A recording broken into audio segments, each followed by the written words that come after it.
আরও নতুন নতুন গল্প শুনতে আমাদের চ্যানেলটিকে সাবস্ক্রাইব করুন। লোকের বসতি থেকে অনেক দূরে তার একখানি বাগান বাড়ি ছিল। তা তিনি প্রায়ই সেখানে বাস করতেন। 50 বছর আগে সেই বাগান বাড়ির একটি ঘরে হঠাৎ একদিন তার মুন্ডহীন মৃতদেহ পাওয়া যায়। আসল ব্যাপারটা প্রকাশ পায়নি, তবে কেউ যে তাকে খুন করে মুন্ডু কেটে নিয়ে পালিয়েছিল এতদিন পরেও এইটুকু আমরা অনুমান করতে পারি। সন্তোষ এই পর্যন্ত বলে থামল। আমি মনে মনে ভাবতে লাগলাম, রাজা রুদ্রনারায়ণের হত্যাকাণ্ডের সঙ্গে পুকুরের রুই কাতলার সম্পর্ক কি? সন্তোষ আবার মুখ খুলল, বলল, সেই সময় থেকেই ও বাগানে কেউ বাস করে না, তার পুকুরে কেউ মাছও ধরে না। তবে বাগান সংলগ্ন 2 মন্দিরে জমিদারের ঠাকুর আছেন, আজও তাঁদের পুজো হয়। আর সেই জন্যেই বাগান, পুকুর আর বাড়িখানি সংস্কার অভাবে নষ্ট হয়ে যায়নি। কিন্তু মন্দিরের পূজারীও সন্ধ্যা পুজোর পর সেখানে আর থাকেন না, তাড়াতাড়ি গ্রামে ফিরে পালিয়ে আসেন। আমি জিজ্ঞাসা করলাম, ওখানে অপদেবতার ভয়টাই আছে নাকি? তাও ঠিক জানি না, এই বিষয় নিয়ে আলোচনা করতে জমিদারের নিষেধ আছে। গ্রামের লোক নানা রকম কানাঘুষো করে বটে, তা আমি সেসবে কানও পাতি না, বিশ্বাসও করি না। তবে শুনেছি সেখানে এমন কোন মূর্তিমান আতঙ্ক আছে যার নাম মুখেও উচ্চারণ করা উচিত নয়। রুদ্রনারায়ণের বাগান বাড়িতে মাছ ধরাও নিষেধ নাকি? না, এখন যিনি জমিদার তিনি আমার বন্ধু, আর তার কাছ থেকে অনায়াসেই অনুমতি আনতে পারি। ইচ্ছে থাকলে গ্রামের আরো অনেকেও মাছ ধরার অনুমতি পেতে পারত, কিন্তু কারো সেই ইচ্ছেই নেই। সকলেরই বিশ্বাস ও বাগানের পুকুরে মাছ ধরতে যাওয়া নিরাপদ নয়। আমি উৎসাহিত হয়ে বললাম, সন্তোষ, তুমি তোমার জমিদার বন্ধুর কাছ থেকে ছাড়পত্র জোগাড় করো। আমি খালি ওখানে মাছই ধরবো না, দিন দিনেক ওই বাগান বাড়িতে নির্জন বাসও করে আসবো। নির্জন বাস কেন? প্রথমত, আমি তোমাদের গ্রামের কুসংস্কার ভেঙে দিতে চাই। দ্বিতীয়ত, রহস্যময় বাড়ি, ভৌতিক আবহ এসব আমি ভালোবাসি। আর তৃতীয়ত, শহরের জনতার তর্জন গর্জন ভারী একঘেয়ে হয়ে উঠেছে। বিজন স্তব্ধতার ভিতরে মনকে খানিকটা ছুটি দেওয়া স্বাদ হচ্ছে। সন্তোষ বলল, বহুত আচ্ছা, তাহলে আমিও তোমার সঙ্গী হতে চাই। রাজা রুদ্রনারায়ণ নিশ্চয়ই কবিদের মতো নির্জনতা প্রিয় ছিলেন। সাধারণ ধনীরা এমন জায়গায় বাগান বাড়ি তৈরি করেন না। বাগানের কোনো দিকে 5 মাইলের মধ্যে লোকালয় নেই। চারিধারে ধুধু করছে মাঠ আর মাঠ আর জলাভূমি। কিন্তু বাগান বাড়ি যে একসময় চমৎকার ছিল, বহুকাল পরে আজও তা বোঝা যায়। পুকুরের জলও এখনো পরিষ্কার আছে। তার কারণ শুনলাম মন্দিরবাসী 2 পাষাণ দেবতার দয়া। পুকুরের জল তাদের নিত্য পুজোর কাজে লাগে, তাই নিয়মিতভাবে তার পাক পরিষ্কার করা হয়। বাড়িখানিও শুনলাম রুদ্রনারায়ণের যুগে যেমন ছিল প্রায় সেইভাবেই আছে। বর্তমান জমিদার তার পিতামহের প্রিয় প্রমোদ ভবনটিকে একেবারে হতশ্রী হতে দেননি। মাঝে মাঝে তার ভেতরে বাইরে যে মেরামতির কাজ হয়েছে এটাও আন্দাজ করতে পারলাম। মানুষ হচ্ছে গৃহের আত্মা। পরিত্যক্ত বাড়ি দেখলেই আমার মনে হয় আত্মাহীন। এ বাড়িখানাকে কিন্তু তেমন মনে হলো না। মনে হলো এখনো তার প্রত্যেকটি ইট প্রাণের হিল্লোলে জীবন্ত, যেন এখনো তার ঘরে ঘরে বাজছে নীরব চরণধ্বনি। বললাম, সন্তোষ, এ বাড়িতে ভুতুড়ে কোনো লক্ষণই নেই। দোতলার ওই কোণের ঘরটির দক্ষিণ খোলা, ওই ঘরেই আমরা আশ্রয় নেব। দূরের মাঠ থেকে কোনো ঘরে ফেরা গরুর ডাক বা কৃষক কি রাখালের একটা কণ্ঠস্বর পর্যন্ত শোনা গেল না। এই জায়গাটা যেন মানুষের পৃথিবীর বাইরে, নির্জনতাকে কোনোদিন এমন স্পষ্টভাবে অনুভব করার সুযোগ পাইনি। গাড়ি বারান্দার উপর একলা দাঁড়িয়ে আছি। সন্তোষ দিয়েছে রাতের শোয়ার ব্যবস্থা করতে। মন্দিরের ভেতর থেকে 3 জন লোক বেরিয়ে এলো। একজনকে দেখেই বুঝলাম পূজারী। তারা হন হন করে চলে যাচ্ছিল। হঠাৎ আমাকে দেখেই গাড়ি বারান্দার সামনে থমকে দাঁড়িয়ে পড়ল। তাদের চোখ মুখ বিস্ময়চকিত। তাদের মনের ভাব বুঝে মৃদু হেসে বললাম, মশাইরা অবাক হয়ে কি দেখছেন? পূজারী বলল, আপনি কে? জমিদার বাবুর অতিথি। পূজারী 2 চোখ বিস্ফারিত করে ভয়ার্ত কণ্ঠে বলল, অতিথি এই বাড়িতে? সেরকমই তো মনে হচ্ছে। পূজারী আর কিছু বলল না। তারা 3 জনেই একে অপরের মুখ চাওয়াচাওয়ি করে তাড়াতাড়ি হেঁটে বাগানের সীমানা পেরিয়ে অদৃশ্য হয়ে গেল। লোকগুলোর সন্দেহজনক কথা ও ভাবভঙ্গি নিয়ে হয়তো মনে মনে খানিকক্ষণ নাড়াচাড়া করতাম, কিন্তু সে সময় আর পেলাম না। কারণ সুদূরের একটা তালবনের মাথার উপরে আকাশ তখন পরিয়ে দিচ্ছিল চাঁদের মণিমুকুট। সে গৌরবময় দৃশ্য আমাকে একেবারে অভিভূত করে দিল। কাজেই সন্তোষী করল নিজের হাতে রান্নার আয়োজন।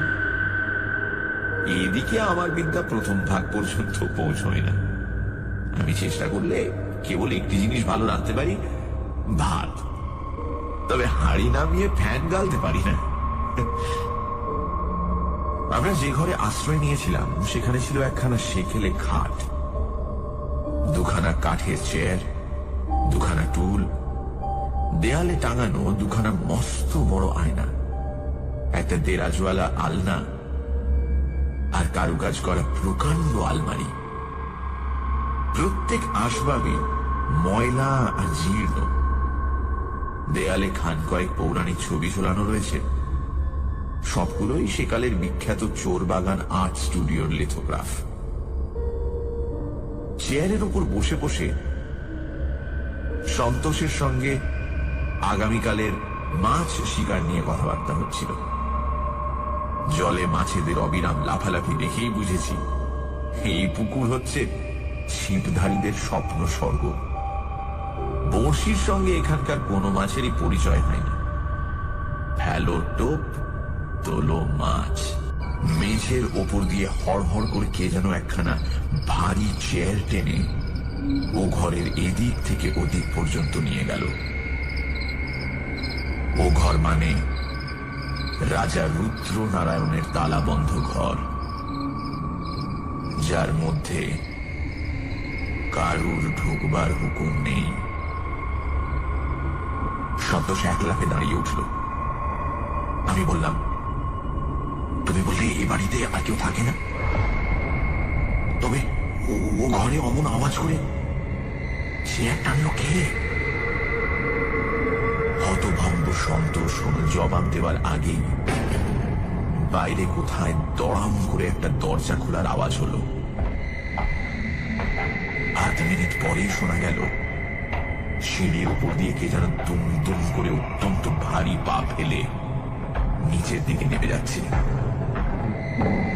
শব্দ খুব উঁচু আর পা গুলো ভারী বটে, কিন্তু মনে হলো যে নেমে গেল সে মাতাল আর অন্ধ। কারণ আওয়াজ শুনলেই বোঝা যায় সে পা ফেলছে দ্বিধা ভরে ও কিরকম যেন একটা বিশৃঙ্খল ভাবে।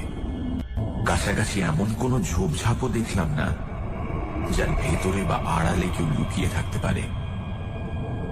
পূর্ণিমার চাঁদের আলোয় চারিদিক ধপধপ করছে। ঘাসের উপর একটা পাখি বা বেড়াল পর্যন্ত থাকলেও নজর এড়াতে পারবে না। তবে বাড়ির উপর থেকে এইমাত্র যে সশব্দে নেমে এসেছে এর মধ্যে সে কোথায় গিয়ে গা ঢাকা দিল? সবিস্ময়ে এদিক ওদিক চাইতে চাইতে নজর পড়ল পুকুরের দিকে। ভাঙাচোরা ঘাট থেকে হাত কয়েক তফাতে জলের উপর দেখলাম একটা অস্বাভাবিক চাঞ্চল্য। জল যেন ছটফট করে চারিধারে ছুঁড়ে ফেলছে ছিন্ন ভিন্ন চাঁদের কিরণ। কোন মস্ত মাছও ঘাই মেরে জল অনন্তর পার করে তুলতে পারে না। পুকুরের বুকে ক্রমেই বৃহত্তর হয়ে চারিদিকে ছড়িয়ে পড়ছে জ্যোৎস্না মাখা জলচক্রের পর জলচক্র। সন্তোষও দেখতে পেল। দুজনেই ছুটে ভাঙা ঘাটের উপর গিয়ে দাঁড়ালাম। প্রথমটা আর কিছুই দেখতে পেলাম না। তারপর হঠাৎ ভেসে উঠল মানুষের দুখানা হাত, যেন কোনো জলমগ্ন লোক তলিয়ে যাওয়ার আগে অসহায়ভাবে দুই হাত উপরে তুলে প্রাণ বাঁচাবার ব্যর্থ চেষ্টা করছে। তাড়াতাড়ি ঘাট দিয়ে নেমে গেলাম জলের ভেতরে। ক্রমে আমার বুকের উপর জল উঠে এলো। আমি সাঁতার জানি না, আমার পক্ষে এর বেশি এগিয়ে যাওয়া অসম্ভব। ব্যাকুল হাত দুখানা জেগে আছে তখনও জলের উপরে, যেন তারা কোনো অবলম্বন খুঁজছে। হাত দুখানা হঠাৎ একবার অদৃশ্য হয়ে গেল। ভাবলাম লোকটা বোধহয় একেবারেই তলিয়ে গেল। কিংকর্তব্য বিমূঢ়ের মতো দাঁড়িয়ে আছি। হঠাৎ দেখি হাত দুখানা একেবারে আমার কাছে এসে ভেসে উঠেছে। তুমি হাতের দুই মুঠো একবার খুলছে, একবার বন্ধ হচ্ছে, যেন তারা আর কিছু না পেয়ে শূন্যতাকেই ধরবার চেষ্টা করছে। আমার হাতে ছিল লাঠি। তাড়াতাড়ি লাঠিখানা এগিয়ে দিলাম এবং সঙ্গে সঙ্গে অনুভব করলাম আমার লাঠি ধরে জলের ভেতর থেকে কে যেন সজোরে টান মারছে। প্রচন্ড টান। সে বিষম টান আমি সামলাতে পারলাম না। আরো খানিকটা এগিয়ে গেলাম এবং জল উঠল প্রায় আমার গলার উপরে। নিজের প্রাণ বাঁচাবার জন্য হাতের লাঠি ত্যাগ করবার উপক্রম করছি। এমন সময় পেছন থেকে সন্তোষ এসে আমাকে দুই হাতে প্রাণপণে জড়িয়ে ধরল। তারপর আমাকে যত জোরে পারে টানতে টানতে সিঁড়ির ওপর দিকে নিয়ে চলল এবং সঙ্গে সঙ্গে আমার লাঠির অন্য প্রান্ত ধরে জল থেকে ঘাটের ওপর টলতে টলতে এসে উঠল আর এক মানুষ মূর্তি। নিরাপদ স্থানে উঠে হাঁপাতে হাঁপাতে বললাম, সন্তোষ, ভয় নেই, ওর কিছু হয়নি, কিন্তু ওই লোকটাকে দেখো, ওর অবস্থা বোধহয় শোচনীয়। এবং তারপরই স্তম্ভিত চোখে দেখলাম ঘাটের ওপর শোয়ানো এক আড়ষ্ট নিশ্চেষ্ট দেহ।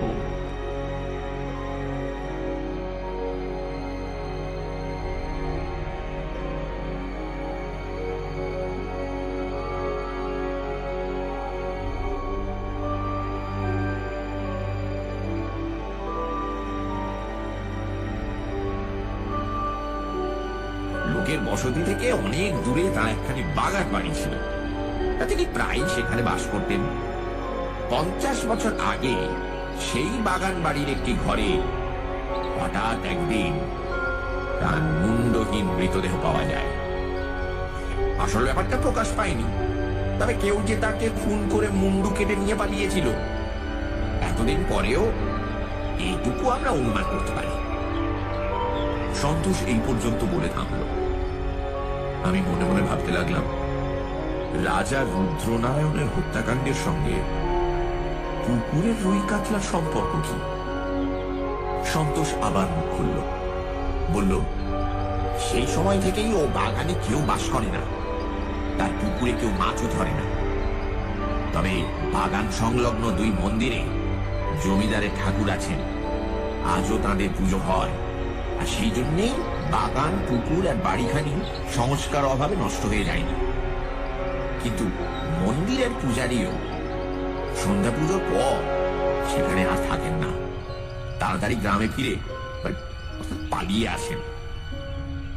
আমি জিজ্ঞাসা করলাম, ওখানে অপদেবতার ভয়টাই আছে নাকি? তাও ঠিক জানি না। এ বিষয় নিয়ে আলোচনা করতে জমিদারের নিষেধ আছে। গ্রামের লোক নানা রকম কানাঘুষো করে বটে, তা আমি সেসবে কানও পাতি না, বিশ্বাসও করি না।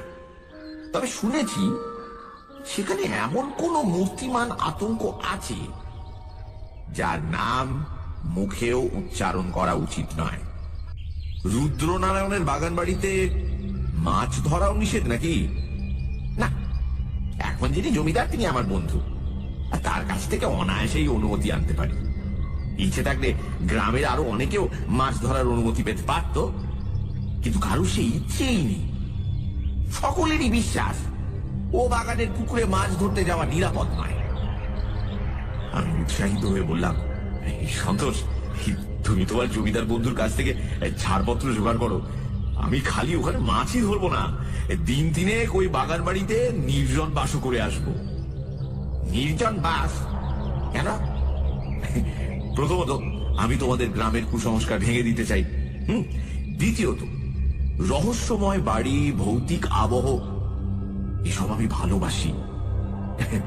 আর তৃতীয়ত, শহরের জনতার তর্জন গর্জন ভারী একঘেয়ে হয়ে উঠেছে। বিজন স্তব্ধতার ভিতরে মনকে খানিকটা ছুটি দেওয়ার স্বাদ হচ্ছে। সন্তোষ বলল, বহুত আচ্ছা, তাহলে আমিও তোমার সঙ্গী হতে চাই। রাজা রুদ্রনারায়ণ নিশ্চয়ই কবিদের মতো নির্জনতা প্রিয় ছিলেন। সাধারণ ধনীরা এমন জায়গায় বাগান বাড়ি তৈরি করেন না। বাগানের কোনো দিকে 5 মাইলের মধ্যে লোকালয় নেই। চারিধারে ধুধু করছে মাঠ আর মাঠ আর জলাভূমি। কিন্তু বাগান বাড়ি যে একসময় চমৎকার ছিল, বহুকাল পরে আজও তা বোঝা যায়। পুকুরের জলও এখনো পরিষ্কার আছে। তার কারণ শুনলাম মন্দিরবাসী 2 পাষাণ দেবতার দয়া। পুকুরের জল তাদের নিত্য পুজোর কাজে লাগে, তাই নিয়মিতভাবে তার পাক পরিষ্কার করা হয়। বাড়িখানিও শুনলাম রুদ্রনারায়ণের যুগে যেমন ছিল প্রায় সেইভাবেই আছে। বর্তমান জমিদার তার পিতামহের প্রিয় প্রমোদ ভবনটিকে একেবারে হতশ্রী হতে দেননি। মাঝে মাঝে তার ভেতরে বাইরে যে মেরামতির কাজ হয়েছে এটাও আন্দাজ করতে পারলাম। মানুষ হচ্ছে গৃহের আত্মা। পরিত্যক্ত বাড়ি দেখলেই আমার মনে হয় আত্মাহীন। এ বাড়িখানাকে কিন্তু তেমন মনে হলো না। মনে হলো এখনো তার প্রত্যেকটি ইট প্রাণের হিল্লোলে জীবন্ত, যেন এখনো তার ঘরে ঘরে বাজছে নীরব চরণধ্বনি। বললাম, সন্তোষ, এই বাড়িতে ভুতুড়ে কোনো লক্ষণই নেই। দোতলার ওই কোণের ঘরটির দক্ষিণ খোলা, ওই ঘরেই আমরা আশ্রয় নেব। দূরের মাঠ থেকে কোনো ঘরে ফেরা গরুর ডাক বা কৃষক কি রাখালের একটা কণ্ঠস্বর পর্যন্ত শোনা গেল না। এই জায়গাটা যেন মানুষের পৃথিবীর বাইরে। নির্জনতাকে কোনোদিন এমন স্পষ্টভাবে অনুভব করার সুযোগ পাইনি। গাড়ি বারান্দার উপর একলা দাঁড়িয়ে আছি।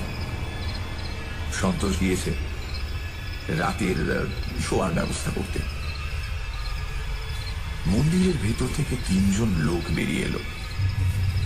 একজনকে দেখেই বুঝলাম পূজারী।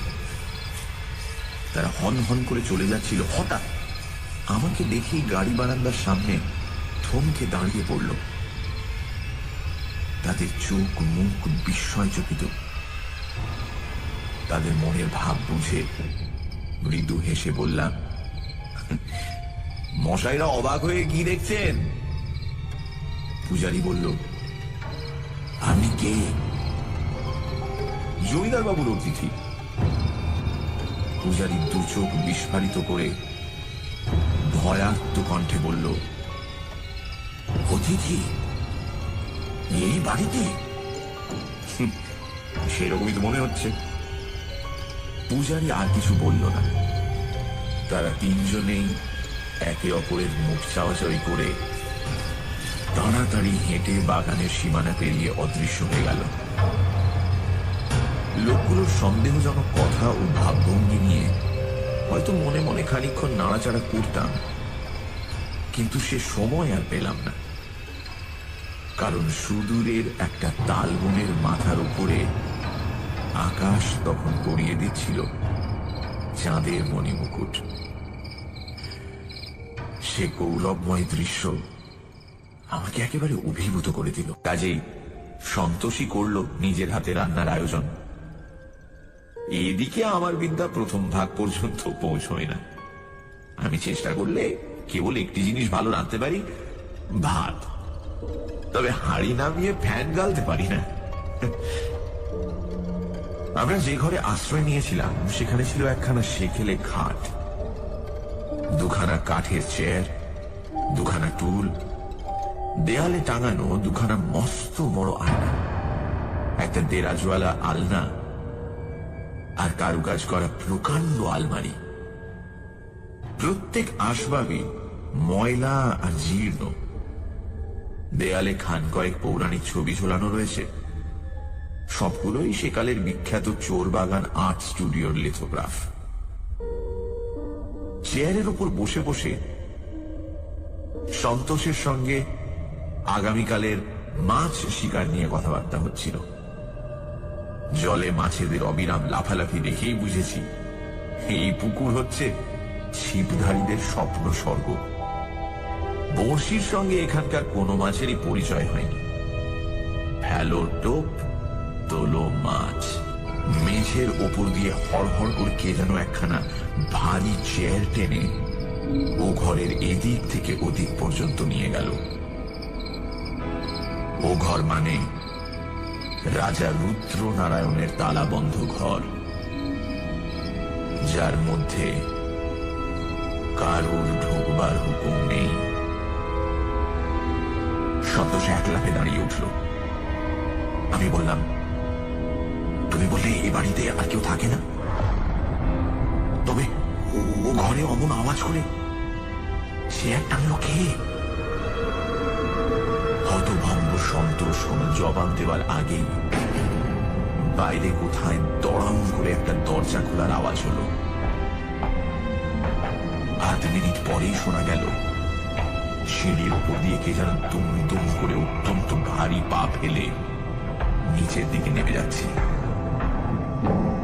শব্দ খুব উঁচু আর পা গুলো ভারী বটে, কিন্তু মনে হলো যে নেমে গেল সে মাতাল আর অন্ধ। কারণ আওয়াজ শুনলেই বোঝা যায় সে পা ফেলছে দ্বিধা ভরে ও কিরকম যেন একটা বিশৃঙ্খল ভাবে।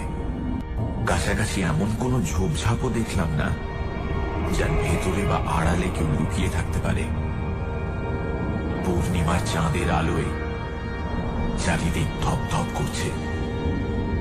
ঘাসের উপর একটা পাখি বা বেড়াল পর্যন্ত থাকলেও নজর এড়াতে পারবে না।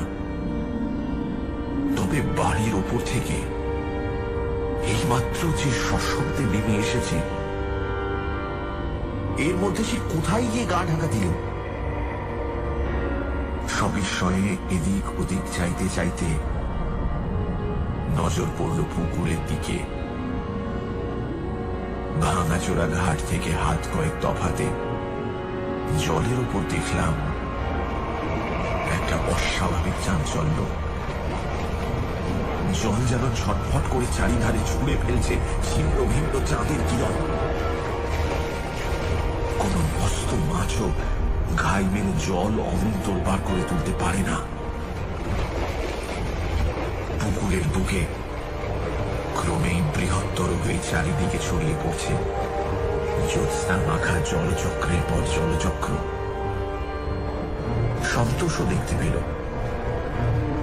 দুজনেই ছুটে ভাঙা ঘাটের উপর গিয়ে দাঁড়ালাম। প্রথমটা আর কিছুই দেখতে পেলাম না। তারপর হঠাৎ ভেসে উঠল মানুষের দুখানা হাত, যেন কোন জলমগ্ন লোক তলিয়ে যাওয়ার আগে অসহায় ভাবে দুই হাত উপরে তুলে প্রাণ বাঁচাবার ব্যর্থ চেষ্টা করছে। তাড়াতাড়ি ঘাট দিয়ে নেমে গেলাম জলের ভেতরে। ক্রমে আমার বুকের ওপর জল উঠে এলো। আমি সাঁতার জানি না, আমার পক্ষে এর বেশি এগিয়ে যাওয়া অসম্ভব। ব্যাকুল হাত দুখানা লাঠিখানা জেগে আছে তখনও জলের উপরে, যেন তারা কোনো অবলম্বন খুঁজছে। হাত দুখানা হঠাৎ একবার অদৃশ্য হয়ে গেল। ভাবলাম লোকটা বোধহয় একেবারেই তলিয়ে গেল। কিংকর্তব্য বিমূঢ়ের মতো দাঁড়িয়ে আছি, হঠাৎ দেখি হাত দুখানা একেবারে আমার কাছে এসে ভেসে উঠেছে। দুই হাতের দুই মুঠো একবার খুলছে, একবার বন্ধ হচ্ছে, যেন তারা আর কিছু না পেয়ে শূন্যতাকেই ধরবার চেষ্টা করছে। আমার হাতে ছিল লাঠি। তাড়াতাড়ি লাঠিখানা এগিয়ে দিলাম এবং সঙ্গে সঙ্গে অনুভব করলাম আমার লাঠি ধরে জলের ভেতর থেকে কি যেন সজোরে টান মারছে, প্রচন্ড টান। সে বিষম টান আমি সামলাতে পারলাম না। আরো খানিকটা এগিয়ে গেলাম এবং জল উঠল প্রায় আমার গলার উপরে। নিজের প্রাণ বাঁচাবার জন্য হাতের লাঠি ত্যাগ করবার উপক্রম করছি, এমন সময় পেছন থেকে সন্তোষ এসে আমাকে দুই হাতে প্রাণপণে জড়িয়ে ধরল। তারপর আমাকে যত জোরে পারে টানতে টানতে সিঁড়ির উপর দিকে নিয়ে চলল এবং সঙ্গে সঙ্গে আমার লাঠির অন্য প্রান্ত ধরে জল থেকে ঘাটের উপর টলতে টলতে এসে উঠল আর এক মানুষ মূর্তি। নিরাপদ স্থানে উঠে হাঁপাতে হাঁপাতে বললাম, সন্তোষ, ভয় নেই, ওর কিছু হয়নি, কিন্তু ওই লোকটাকে দেখো, ওর অবস্থা বোধহয় শোচনীয়। এবং তারপরই স্তম্ভিত চোখে দেখলাম ঘাটের উপর শোয়ানো এক আড়ষ্ট নিশ্চেষ্ট দেহ।